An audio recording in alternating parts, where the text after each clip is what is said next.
पारू या मालिकेच्या या भागात आपण बघणार आहोत. अहिल्यादेवी अनुष्काला म्हणते, आमचं शाळेचं हे प्रोजेक्ट तूच करावं अशी आमची इच्छा आहे आणि त्यासाठी तुझं जे मानधन आहे ते आम्ही देणार आहोत. अहिल्यादेवी म्हणतात, आपण हे सर्व काळजीरित्या करू. यावरती अनुष्का म्हणते, सॉरी पण मी हे प्रोजेक्ट नाही करू शकत. यावर सर्वजण तिच्याकडे एकटकपणे बघत असतात. तर प्रिया अनुष्काला म्हणते, का, काय झालं, काही प्रॉब्लेम आहे का? यावर अनुष्का म्हणते, प्रॉब्लेम तसा काही नाही, पण मी घरच्या कामाचे पैसे कधीच घेत नाही. आदित्य म्हणतो, अनुष्का हा तर तुझा बिझनेस आहे, त्यामुळे तुला हे मानधन घ्यावंच लागेल. तर अनुष्का म्हणते, मला सांगा, तुम्ही हे सर्व प्रोजेक्ट करताय त्यामधून तुम्हाला किती प्रॉफिट होणार आहे? तर अहिल्यादेवी अनुष्काला म्हणतात, सर्वच गोष्टी प्रॉफिटसाठी करायच्या नसतात, काही गोष्टी समाजाच्या हितासाठी सुद्धा कराव्या लागतात. तर अनुष्का म्हणते, तर मग मी पण थोडी मदत तर तुम्हाला करूच शकते ना? अनुष्का म्हणते, थोडंसं पुण्य माझ्या पण पदरी पडू द्या. अनुष्का पुढे म्हणते, ते राहू द्या, चला मी तुम्हाला टेरेसवरती असणारं गार्डन दाखवते. असं बोलत ती सर्वांना टेरेसवरती घेऊन जाते. आता तिथे गेल्यानंतर अनुष्काचं टेरेसवरती असणारं गार्डन सर्वांनाच आवडतं. मात्र तेथे उभी असणारी पारू, तिच्या मनामध्ये वेगळेच विचार सुरू असतात. ती मात्र अहिल्या ती मात्र आदित्यकडे बघत हरपून गेलेली असते.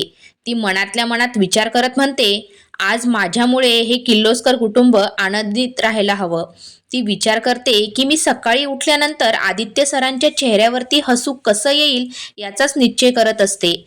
तर पुढे पारू आपल्याच विचारांमध्ये असताना दामिनी पारूच्या पाठीमागे जाते आणि तेथील कुंडी खाली पाडून देते.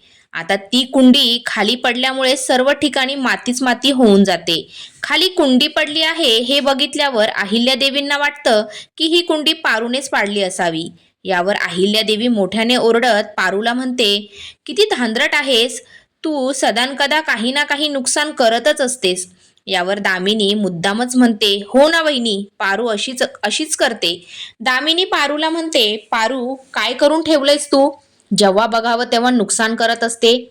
आता तर किर्लोस्कर घराण्यामध्येच नुकसान करायला लागलीस. मागे सुद्धा लाखो रुपयांची पेंटिंग खराब केलीस तू. दामिनी म्हणते, तू असं कसं करू शकतेस? दामिनी पारूचा अपमान करत पारूला म्हणते, तुझी लायकी नाही या घरामध्ये राहण्याची. तू आपल्या गावीत जा, तिथेच राहण्याची तुझी लायकी आहे. हे सर्व ऐकून मात्र पारूला खूपच वाईट वाटतं. यावरती अनुष्का दामिनीला म्हणते, तुम्ही पारूला असं का वाईट बोलताय? अनुष्का म्हणते, पारू जरी धांदरट असली तरी ती मनाने खूपच चांगली आहे, त्यामुळे तिला असं वाईट काहीही बोलू नका. त्यानंतर अनुष्का खाली पडलेली माती पुन्हा एकदा कुंडीमध्ये भरायला सुरुवात करते. माती भरत असताना अनुष्का पारूला म्हणते, तू काहीही काळजी करू नकोस, मला ठाऊक आहे तुझा स्वभाव खूप चांगला आहे. आता अनुष्काचं हे सर्व वागणं बघितल्यानंतर अहिल्यादेवी मात्र अनुष्कावरती आणखीनच इम्प्रेस होतात. त्यानंतर सर्वजण टेरेसवरून खाली येतात आणि निघण्याच्या तयारीत असतात. एवढ्यात मात्र प्रिया अहिल्यादेवीला इशारा करत बोलायला सांगते आणि पारूला घेऊन बाहेर जाते. अहिल्या अनुष्काच्या मामीला म्हणते, मला अनुष्कासोबत जरा महत्त्वाचं बोलायचं आहे. यावरती मामीही तेथून निघून जातात.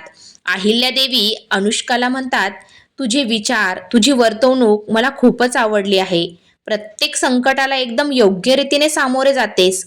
संकटाला तू न डगमगता सामोरे जातेस.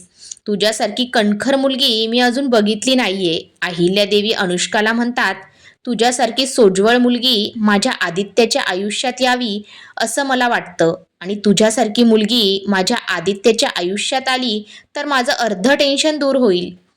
अहिल्यादेवी म्हणतात, अनुष्का उद्या आदित्यचा वाढदिवस आहे.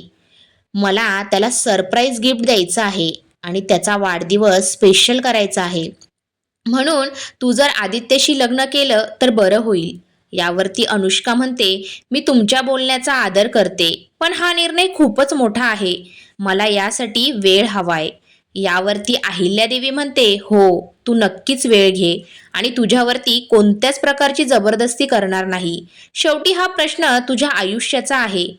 अहिल्यादेवी म्हणतात, अनुष्का एक लक्षात ठेव, उद्या जर तू आदित्यच्या वाढदिवसाला आलीस तर मी या लग्नासाठी होकार आहे असं समजेल आणि मी त्या क्षणाची वाट बघते.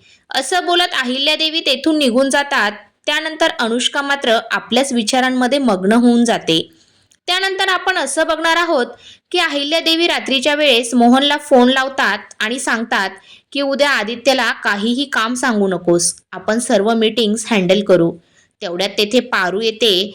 अहिल्या मात्र फोन ठेवते आणि पारूला म्हणते, पारू, मी तुझ्यावरती रागावले म्हणून तुला वाईट वाटलं का? यावरती पारू अहिल्यादेवीला म्हणते, नाही देवी आई, तुमचा माझ्यावरती हक्क आहे. मला तुम्ही कधीही रागवू शकता आणि मला त्याचं काहीही वाईट वाटत नाही. उलट मला माहिती आहे तुम्ही मला सांभाळून घेण्यासाठी ओरडता. यावरती अहिल्यादेवी पारूला म्हणतात, किती गुणी आहेस ग तू. त्या म्हणतात, तू ज्या घरामध्ये लग्न करून जाशील त्या घरामध्ये आनंदच आनंद होईल. आता अहिल्यादेवीचं हे बोलणं ऐकल्यानंतर पारूच्या डोळ्यात मात्र पाणी येतं. अहिल्यादेवी पुढे पारूला म्हणतात, पारू, अगं ऐक, आनंदाची बातमी आहे. उद्या आदित्यचा वाढदिवस आहे आणि मी अनुष्काला काहीतरी विचारलं आहे. ती जर आली तर एकदमच चांगलं होऊन जाईल. अहिल्यादेवी पारूला म्हणतात, उद्या मी तिला वाढदिवसासाठी बोलावलं आहे, पण ती येईल की नाही हे ठाऊक नाही. पण ती आदित्यची मैत्रीण आहे, तिला आदित्य आवडतो हे मला कळालं आहे. अहिल्यादेवी मात्र पारूला म्हणतात, ती जर आदित्यच्या आयुष्यामध्ये आली तर खूपच चांगलं होईल. त्या पारूला म्हणतात, पारू, तुला एक विचारू का? जर अनुष्का आदित्यची बायको म्हणून आली, आपल्या घरात किर्लोस्कर कुटुंबात आली, तर तुझी नवीन मालकीण म्हणून तुला ते आवडेल का? यावरती पारू पाणावलेल्या डोळ्याने हो आवडेल असं म्हणते. अहिल्यादेवी पारूला म्हणतात, पारू, देवापुढे प्रार्थना कर, उद्या अनुष्का आदित्यच्या वाढदिवसाला येऊ दे आणि आदित्य आणि अनुष्का यांचं सर्व काही चांगलं होऊ दे. त्यानंतर अहिल्यादेवी पारूला पायरी करण्यासाठी तेथून जायला सांगतात. प्रार्थना करण्यासाठी पारू तेथून निघून जाते. तर दुसरीकडे आदित्य मीटिंगबद्दल बोलत असतो. तेवढ्यात तिथे प्रीतम येतो. प्रीतम खूपच आनंदामध्ये असतो. त्याला बघून आदित्य प्रीतमला म्हणतो, काय रे, काय झालंय? यावरती प्रीतम म्हणतो, तुला आठवतंय का, पारू आणि तुझ्या लग्नाचं शूट केलं होतं, त्या क्लायंटचा फोन आला होता आणि त्यांना आणखीन एक प्रोजेक्ट करून हवाय. यावरती आदित्य म्हणतो, तू सरळ सरळ नकार देऊन टाक ना त्यांना.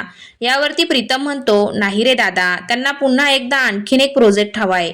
यावरती आदित्य म्हणतो, याचा अर्थ पुन्हा लग्न करायचं आहे का? असं असेल तर हे प्रोजेक्ट होणार नाही. यावरती प्रीतम म्हणतो, नाही दादा, आता त्यांना वेडिंग झाल्यानंतरच पुढच्या सुखी संसाराचं प्रोजेक्ट हवं आहे. यावरती आदित्य मात्र हे सर्व करण्यासाठी नकार देतो. प्रीतम मात्र आदित्यला खूप समजावून सांगण्याचा प्रयत्न करत असतो.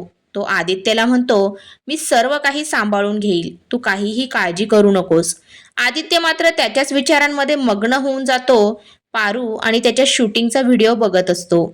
व्हिडिओ बघून आदित्य मनातल्या मनात विचार करतो, थँक्यू पारू, त्यावेळेस तू होती म्हणून हा प्रोजेक्ट पूर्ण होऊ शकला. तो म्हणतो, खरंच पारू, तू खूप चांगली आहेस, तुझ्यामुळेच आपली कंपनी खूप टॉपला गेली आहे. त्यामुळे तुझ्या पण आयुष्यामध्ये खूप चांगलं घडावं अशी माझी इच्छा आहे. असा तो आपल्या मनातल्या मनात विचार करत असतो. तो हा सर्व विचार करत आणि व्हिडिओ बघत बघत केव्हा झोपून जातो त्याला सुद्धा कळत नसतं.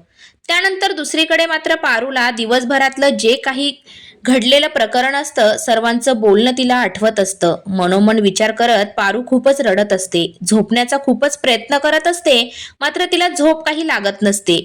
तर दुसरीकडे आदित्य झोपी गेलेला असतो. तर रात्रीच्या वेळेस 12 वाजेला सर्वजण आदित्यच्या रूममध्ये येतात आणि त्याला सरप्राईज बर्थडे विश करतात. त्यानंतर आदित्य सर्वांच्या पाया पडतो. दुसऱ्या दिवशी मात्र पारू सकाळी लवकर उठते आणि जास्वंदाच्या झाडाजवळ जाते आणि फूल शोधत असते. मात्र झाडाला एकही फूल नसल्यामुळे ती नाराज होते. ती त्या झाडाशी बोलत म्हणते, काय ग, असं का करतेस तू? तुला माहिती आहे ना, तुझं फूल तोडून मी दररोज आदित्य सरांना देत असते. आज तर माझ्या धन्याचा वाढदिवस आहे आणि तू अशी वागतेस. बरं ठीक आहे, मी आज जाते आणि फक्त त्यांना बर्थडे विश करते. उद्या देईल मी त्यांना फूल. आज मला खूप आनंद होतोय कारण आज माझ्या धन्याचा वाढदिवस आहे. पारू तिथून निघणार तेवढ्यात तेथे मारुती येतो. मारुती पारूला म्हणतो, पारू, हे काय चालू आहे तुझं? तो म्हणतो, तू आजकाल स्वतःशीच काय बडबडत असतेस? पारू मात्र पूर्णपणे गोंधळून गेलेली असते. पारू मारुतीला म्हणते, आज आदित्य सरांचा वाढदिवस आहे, तर आपण त्यांना काहीतरी गिफ्ट देऊ. यावरती मारुती पारूला म्हणतो, अगं असं काय, वेडी झालीस की काय? ते तर आपले मालक आहे, आपण नौकर आहोत. दरवेळेस तेच आपल्याला गिफ्ट देतात, तर आपण काय गिफ्ट देणार आहोत त्यांना? जास्त शहाणपणा करू नकोस, नाहीतर माझ्या इतकं वाईट कोणी नाही. आता मारुतीचं हे बोलणं ऐकल्यानंतर पारू मात्र खूप नाराज होऊन जाते. मात्र ती आदित्यला गिफ्ट देण्याच्या आपल्या निर्णयावर ठाम असते. तर आता मालिकेत पुढे काय होणार हे बघणं रंजक ठरेल. तरी मालिकेचे पुढील सर्व अपडेट घेण्यासाठी आत्ताच आपल्या चॅनलला सबस्क्राईब करा. धन्यवाद.